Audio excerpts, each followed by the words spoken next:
What's going on, everyone? Welcome back to another We Up Next podcast episode. This is actually the first episode of season 2. I'm your host, Isaiah, and I'm here with my co-host there, Jeremiah. And today we have Mr. Brandon Chambers here. Mr. Brandon Chambers, how are you doing today? Oh man, I'm blessed. Thank you guys for having me here to kick off season 2. Yes, definitely. We're happy to have you. So if you don't mind, could you just give us a brief introduction to telling us who you are, what you do, and you're pretty much just your upbringing? Absolutely. In a boxing world, my name is Brandon the Hitter Chambers. My record is currently 11-4, which is kind of controversial on 2 losses, but hey, that's the politics of boxing. Alongside that, I am a police officer at Towson University, and I'm also a proud member of Iota Phi Theta Fraternity Incorporated. Where did you get the nickname Hitter from? I got the nickname The Hitter in my second professional fight. I actually knocked the guy out on his feet. My trainer at the time was like, man, the hit you put on him, man, we gonna call you The Hitter. And so then it just stuck. Yeah. That's it. Oh, so what inspired you to start boxing? I've always wanted to do it since I was a little boy. My mom, she wouldn't let me do it, but I can recall it's crazy, being 4 years old watching Mike Tyson fight, wow, I want to do that, but was never given the opportunity. So when I turned 18, I pissed her off. I went and signed up for the boxing gym myself, but I never thought that it would take me this far, because when I signed up, I felt as though I was a little too old. Then I was hearing that too, you're too old, but I was just doing it just to get into shape, but then I actually started becoming good at it. Right. And then you say you started with 18, so you're kind of like a late bloomer. Very late blue. And usually, for people to get these belts right here, it takes years of training. But it seemed like you picked it up so quick. How were you able to pick everything up so quick? Because I know you were able to grow up with that motivation, so you already eager to learn. But for those who just want to get into boxing, who are also late bloomers, how can they, work out so they can, get there faster, just like how you got there? If it's something you really want and it's in your heart, then go for it. Just work at it very, very hard, how I did. I'm not the best, I'm not the strongest, but one thing I do have over a lot of people is my mental fortitude. If I say I'm going to do something, I'm going to do it. So my will is very strong. So What were the struggles you went through with trying to become a boxer, and how did you overcome it? Just finding the right gyms, finding what worked for me, and just finding time to just do it, and finding my goal and my motivation to why I want to do this. So once I found all that, everything just gelled together. And how I was saying, what's for you will always be for you. When I met my promoter, so the 2 fights I had as an amateur, I fought at 21 and then again I believe at 26, 27. I lost both of those fights. I fought on my promoter's card.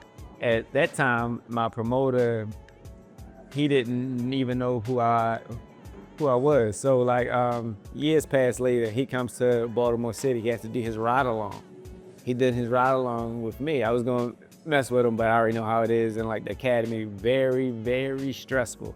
So when he was sitting in my seat in the roll call, I said, what are the odds? So I went over to him. I was like, hey, Tone, what's up? He looked at me he was just scared, do I know you? Because he thought I was some kind of mole from the academy. So still just talking about boxing. I said, hey, if you have another show at Maryland Live, this is when he already did his first show. I didn't get to go. We were just talking about it. I said, hey, you think you can help me live out my dream and just fight one professional fight? He was like, yeah. And then from just one professional fight, I inspired a lot of people, especially being 32 when I first started fighting. And then it just bloomed and blossomed. Here I am about to fight my 17th professional fight, November 22nd. Okay. So to get where you are, you have to have that dog mentality. That's good. So how were you able to have that shift of having that mentality? Because a lot of people get out of it because when they try to get into something, they get motivated at first, but then majority of the time, well, I wouldn't say majority, but half of the time, it just doesn't work out or it's not going their way, then they lose that motivation. So I know that kind of might have happened to you. So how were you able to keep that dog mentality and get to where you are now? I guess growing up from where I'm from over West, I've always had to be in fights, just growing up and just being around certain people, okay, well, if we're gonna go out here and fight, I want to fight like the smallest one. I'm always like the smallest one, so I was always fighting. So like that just never kind of like turned off. It's like, all right, well, we're gonna go ahead and do what we do, not knowing that like it's something I always wanted to do. So like fighting for me was just second nature kind of. So I just like I was always with it, and a lot of people was like, man, little dude rough. It was like, yo, he's right, rough. right. So Yeah. Hard over height. Right? yeah. So I heard you had like a jaw injury. Can you take us through like that story? Because I know if I would have had like a jaw injury, like I know in playing sports, you always get injuries, but I feel like a jaw injury for me, that would like do it for me. Like I was able to like continue to like fight even after having that injury. Oh man. And like so, that made you want to like, you know, fight differently and I guess protect yourself a certain kind of way so that you can avoid that happening again? I don't think it would avoid it from happening again, because the boxer, you're gonna hit no matter what. But it's just crazy you'll bring that up. So like I already told y'all, I only had 2 fights as an amateur, so my experience is very limited. My promoter, thank him. I thank him a lot, especially with like everything that I've accomplished and had. Thank you, Tony Jetta, and everyone at Jetta Promotions for helping me live out my dreams. He actually got me a fight against Bruce Carrington. Bruce Carrington was the Olympic trials captain, and now he's a current world champion. So when I was facing him, I was 9-0. I believe he was 6-0. So he got me that fight. Very excited. I still had to move up in weight because I was really campaigning at 122 pounds. They were fighting at 126. So he got me the fight. Of course, like I'm very nervous. I got limited experience. Like everyone's on this Bruce Carrington like train, like from Mike Tyson, Rosie Perez. He just had like the whole Brooklyn behind him, and I'm traveling up north, like his backyard, you might as well say, like in Newark, New Jersey, and like you got all these people from New York, New Jersey just there to see him, and it's just me. So we get it. Like first round, I'm just trying to like feel him out. Kid is good, throwing his jab, feinting, moving. I'm like, oh man, he's good. So second round, we really start to like get into it. I start to like feel myself a little bit, but he comes on a little bit stronger as well. But I remember I hit him with one good jab. Wow. He said something to himself. I backed up a little bit, so we're going back at it. He pushed me back a little bit. I'm in the corner of the right side of the one ring post. Both of us go to swing and throw a hook. Y'all can even see this on like YouTube. He caught me. I heard like this buzzing sound. Scared the hell out of me. I was like, bzzz. I was like, what was that? So then like he hit me, then my face just started feeling hot. I'm like, something don't feel right, something don't feel right. He's just punching, boom, boom. Not hard, I guess, cause my like adrenaline's punch. He didn't drop me in there, he just punched me. I'm like, boom, boom, I'm covered up. I'm like, something doesn't feel right, something doesn't feel right. So I take a knee. The world famous referee, Harvey Dock, he just starts counting. 1, 2, 3. I watched that video, I was like, man, I said, yeah, I was not feeling it. Like you can see me just down on the ground, blood dripping from my nose. We had you cornered. Yeah, but it's like just coming to the point because I didn't know what was going on though, because like my face was just so hot. I was in so much excruciating pain that's still counting. So at when he got to 8, I had stood up and then he waved off like the fight. My tooth felt like it was like in the back of my mouth. I'm like, something's not right. Then like later on that night, I told my wife, I said, look, we gotta leave. I said, no, like we gotta go back home. I gotta go to the hospital. My face just started getting fat and fatter and fatter. So I had to have surgery on my jaw. We went to Northwest Hospital. They said, look, you gotta go over to Sinai. Like we out of trauma hospital, you need surgery. So I think I had surgery Monday or Tuesday. I was out Wednesday. And then I had my mouth worked on. I didn't get my jaw wired shut, but I couldn't eat anything solid for like 8 weeks. So that was the biggest injury I've had from boxing. Well, so what was your initial motivation to get into boxing? Because there's a lot of young black men who are interested in boxing and want to get into wrestling or whatever that case, combat, some sort of combat. So what was your motivation to get into that field? Just watching Mike Tyson as a child and just seeing him win and like knock someone out, I was like, wow, I want to do that. So like by me seeing someone who would potentially become my idol, just like seeing him doing what he wanted to do, I wanted to be like that person. Yeah. Yeah. Okay. Okay, what would you say like the most common misconception that people have about boxing that you want to change? That with boxing, if you're not 10-0, you're not going to make money. I hear that a lot.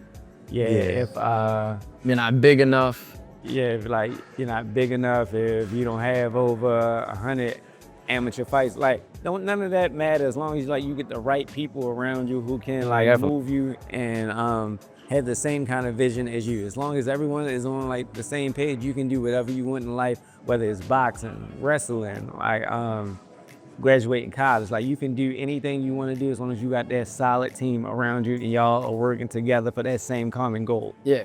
So you speak about, you know, having them same people together, like having like-minded people around you. How important was it for your upbringing to have those like-minded people around you? And do you think that if you didn't have those people around you, you would be where you're at now?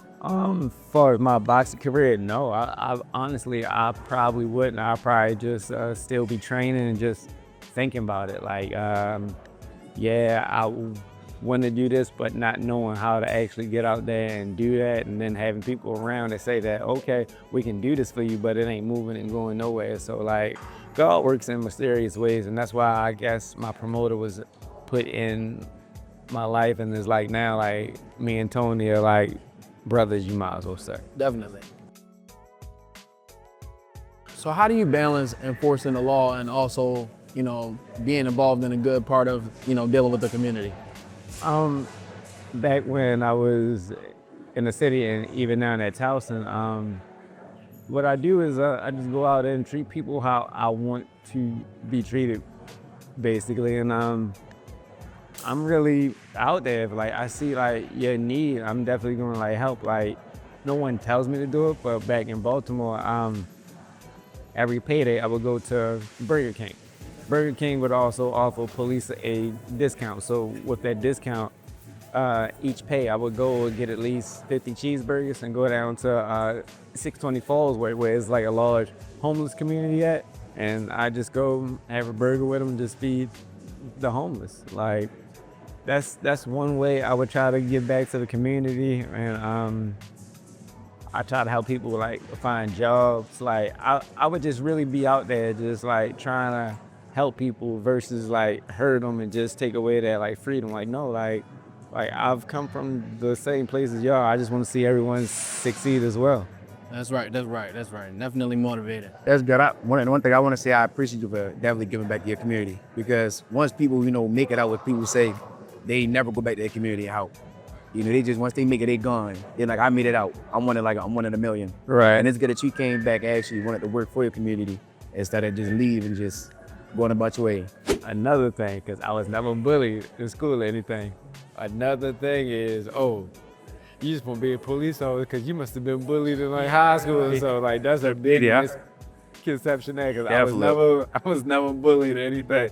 I was even hesitant about being a police officer, but like turning around doing it's been like the greatest career of my life. And like I'm not a bad looking guy either. And like aside from that, then being a police officer, like man, like all the women like you meet, man, from like nurses, doctor, state's attorney. What? We're all working up here, ever. There's a lot of Oh emotion you boy, can get right this there. has been the best career of my life. Yeah. All right, so how do you feel, how do you feel your boxing career and your policing career has like impacted your community that you grew up in? I know you were speaking about your upbringing and like what made you want to go into boxing and convert over to being a police officer. Touch It more just about that. definitely shows me like I can do anything that I put my mind to, and like just growing up in that hard environment just kind of made me a hard person for the aspect of like the sport. I know I can go up against any challenge. Like before I even accepted that Bruce Carrington fight, a lot of guys that were around my weight in this area, they were offered the fight before me. A lot of them had way more experience. They didn't take the fight. I was the only one that was willing to like take the fight. And like I'm the only one willing to take any kind of fights now, I guess because of my background and what I have been through like growing up. Like I feel as though like I can take on Anyway, right. so is it, you know, due to like the fear aspect of the opponents and why they don't want to take the fights, or is it just that they don't have that dog mentality like how you got it? Yeah, a lot of them don't have heart unless they know it's like a for sure shot. Oh yeah, I can definitely be him. I can do this. Like yeah, you might can, but like you probably missing out on certain opportunities. Like it's always a unknown factor that everything is not going to be a sure shot. So like with that, I'm willing to take a risk to try to like better my life. And so your transition from the city and then moving on to the county, how was that for you? How was that transition? Far as in the aspect of policing or Policing, because I know you work Oh, at Towson man. now, but then like leaving from the city is like, it's a different culture, it's a different environment. It's definitely a different culture there, and like boxing helps with that, like bridging the gap, because to have a professional athlete on campus as well as a police officer, that actually breaks the ice there. But like by me being a professional athlete, the kids want to know, and especially kids that want to know about getting into boxing and maybe trying to take that like pro route, it makes it easier for us to like talk and like communicate. So it's definitely a good icebreaker there, and alongside that, they actually get to know who I am, like who I am, and not just see the uniform. So like Right. that is a blessing there in itself. It definitely is, definitely is. What would you say, like, how did you use your platform as a boxer to get involved with your community? Like, do people know you before you was boxing? And once they see you, they were like, oh, Not- I want to be just like him. Or, Not really. People start knowing me, like, I guess when like the boxing aspect really like took off and they seen the things I was doing in the community, and like alongside boxing, once they started like seeing me raise money for breast cancer, excuse me, that food was good, but alongside that, I was helping moms who couldn't like really afford to get their kids like school clothes and like school like shoes and things. So like just doing that in the community just made people flock towards me, like wow, like he's really out here helping, trying to change and make a difference. So by like doing things like that, it really started drawing people to me. Yeah, because I know back in the day there was a lot of like law enforcement, and then they were also involved with the community a lot. And nowadays you barely see that. Right. And that's another reason why, a lot of people in the community don't really respect law enforcement, because they ain't really being involved in the community unless it's enforcing the law. Right. So like, do you feel as though the community would pay more respect to law enforcement if they could just be more involved? And like, if law enforcement could be more involved in the community in a better way, or like as in like giving out food to the homeless and, being more involved, going to schools, speaking to kids. I would definitely absolutely say yes, but also slightly no, because some people use that to a benefit. Like say, I'm only saying no in the aspect of like, people would say that, but then when like police around, they're like, why are you always here? Because they figure like, oh dang, well he's always here now, so I can't do what I really want to do. So it's like a double-edged sword with that, but I definitely think with like the youth, it'll definitely make a greater impact, especially when some youth are actually taught not to like a police. So when you're actually there and you're doing stuff and they see that, and they see like the positive, that actually change their mind and their perception of police. Yeah. Right. That's also why I joined my fraternity, Iota Phi Theta Fraternity Incorporated, because they're actually doing a lot of stuff that I am doing, and I figured like, why not get with a group of like-minded people that are doing like the same thing I'm doing? So like, that's why I joined this fraternity. And we're just getting started. Make sure to tune in next week for part 2 of the We Up Next podcast. Can't wait to see y'all there. Have a blessed one.